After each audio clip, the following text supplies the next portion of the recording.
For about 6 months, I worked the night shift at a small 24-hour gas station just outside my town.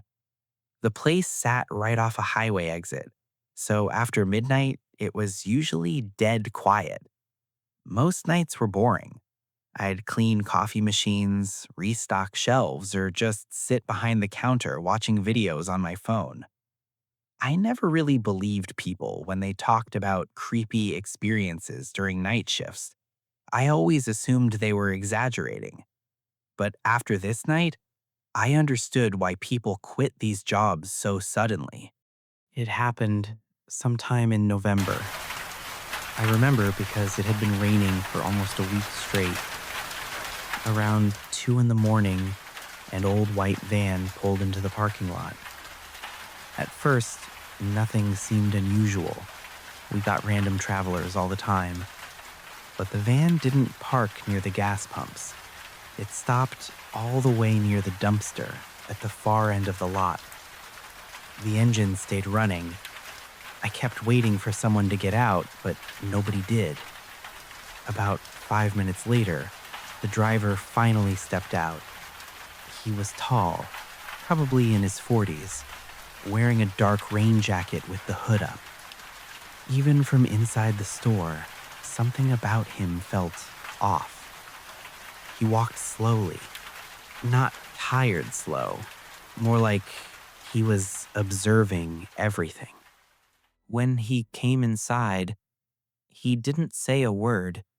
He wandered through the aisles for a minute, then brought a bottle of water to the counter. I rang it up. He handed me cash silently. I tried making small talk. I said, "Pretty bad weather tonight." He didn't respond. He just stared at me for a second, then walked out. That was the first thing that bothered me. Most people at least nod or say something back. Then, around 3 a.m., the same van came back. This time, it parked closer to the building. Again, the guy stayed inside for a couple minutes before getting out. And again, he slowly walked around the store. This time, he bought a pack of gum. Same thing. No conversation, barely any expression. Just staring. After he left, I went to restock some boxes in the back. And that's when I noticed something strange. The employee hallway beside the counter had muddy footprints going down it. Fresh ones. I just stood there, confused. Customers weren't allowed back there, and I definitely hadn't walked through mud that night. I checked the storage room. Nothing looked missing. Nobody was there. But honestly, deep down, I already knew those weren't my footprints. Around 3:40, the van came back again. At that point, I started getting nervous. This time, the guy didn't come inside right away. He just sat there in the parking lot with the headlights pointed toward the building. I remember pretending to clean near the register while watching him through the windows. Eventually, he stepped out. Same slow walk, same hood, same blank expression.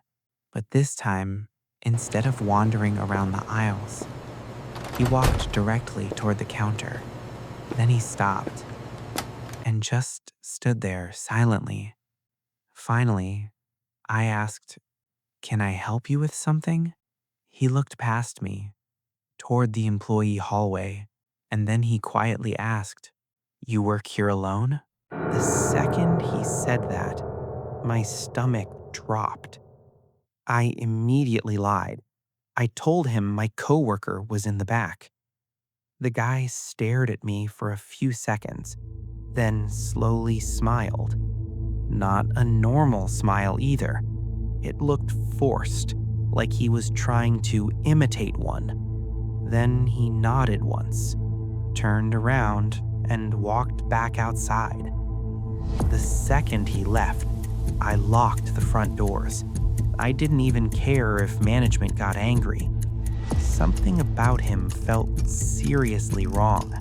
I watched him get back into the van, but instead of leaving, he drove around to the side of the building near the employee exit.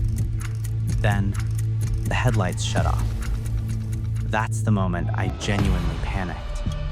I grabbed my phone and called the police. While talking to dispatch, I kept looking toward the side windows, expecting to see him standing there. Every tiny sound suddenly felt loud. The refrigerators humming, rain hitting the windows, the buzzing fluorescent lights. The police arrived maybe 7 minutes later, but by then, the van was gone. I thought that was the end of it, until one of the officers checked the back hallway. He called me over and pointed at the floor near the storage room. There were fresh, muddy footprints again. Except this time, they led directly to the employee exit door, and the door was slightly open. Meaning, while I was distracted calling the police, that guy had somehow gotten inside the building again. I quit that job 2 weeks later.